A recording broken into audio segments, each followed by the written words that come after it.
I find it fascinating that Fox News is not covering the NDAA vote more extensively. Now, maybe I should expect it because many of their Republican friends voted in favor of this deal. It is, it's not good. Well, I say it's not good. I'm not against. Who's against the national defense? By a show of hands. No one, right? Of course we're not. Why would we be against the national defense? And this is the National Defense Authorization Act. So on its face, one would suppose that Republicans would be in favor of this.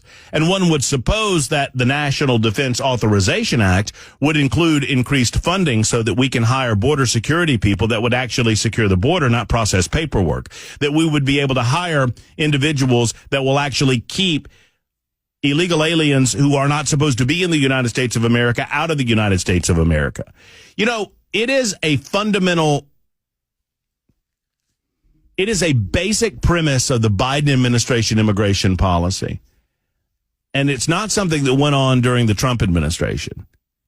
But if you think about it, it's almost comical. And during this holiday season, I choose to look at the comedy of it rather than the tragedy. Their basic premise behind their immigration policy is that they don't have any ability or authority to stop the average third world migrant from exploiting a loophole in American immigration policy. Loophole being that if you walk to the border and say the word asylum, that they have, that's the premise of their immigration policy. The one that they talk about that needs to be revamped so much. They have conflated security and immigration policy so much so that they would suggest to you that they can't stop a flood of illegal alien activity across the southern border because the immigration policy, the manner in which we allow legal aliens into this country, has been dismantled or is in need of some sort of reform. I would agree with the latter point. We obviously need to reform our immigration policies. They are outdated. Horribly so. But the need for one does not necessarily stop or overlap with the need for another. And it occurred to me while I was watching Karine Jean-Pierre yesterday, this is what they do.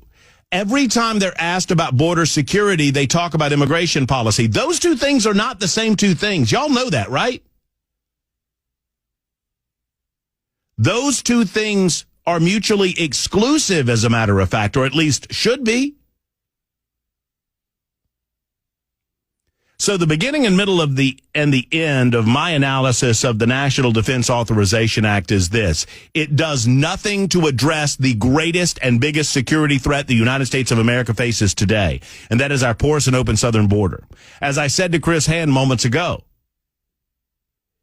if some third world dude from Guatemala or Honduras or Venezuela or Mexico can get up this morning and recognize that if they just get to the southern border, that they can cross the southern border and they can work hard and make money and earn 10 times in a week, if not 100 times in a week, what they could earn in Guatemala or Honduras, and send that money back to their family, I say, there but for the grace of God go I. I don't put it on that person because that person believes that it is a victimless crime what they're doing. Now, we understand that that's not quite the case, but let's work with that for just a moment. If I believed that it was a victimless crime, if I believed that I could benefit my family and I was born in Honduras or Guatemala or Venezuela, hell yes, I would break the law. And I think you're lying to yourself or you don't love your family very much if you say otherwise. I mean that. I don't put the responsibility on those people. I put the responsibility on those that we elect to secure the borders and to secure the sovereignty of the United States of America for our own purposes and for our own benefit. Sadly, we can't let everybody in. I want to help old boy in Guatemala or Honduras just like the next guy. But we can't allow everyone in, otherwise we become those places. But if that guy figures it out, if that guy understands it, you don't think the terrorists understand it? You don't think people that are pro-Hamas, that want to come into the United States of America and create another October 7th on our soil or another September 11th on our soil, you don't think those people have figured it out? I'm not about to be lectured by Republicans who voted for the NDAA on national security. When you're going home to your families and your gated communities and your security protocols, while the rest of America is at risk. If you gave one damn about the American people, you would stay up there and you would demand that you don't pass the NDAA until Joe Biden does something about the southern border. You can put the pressure back on the White House if you wanted to.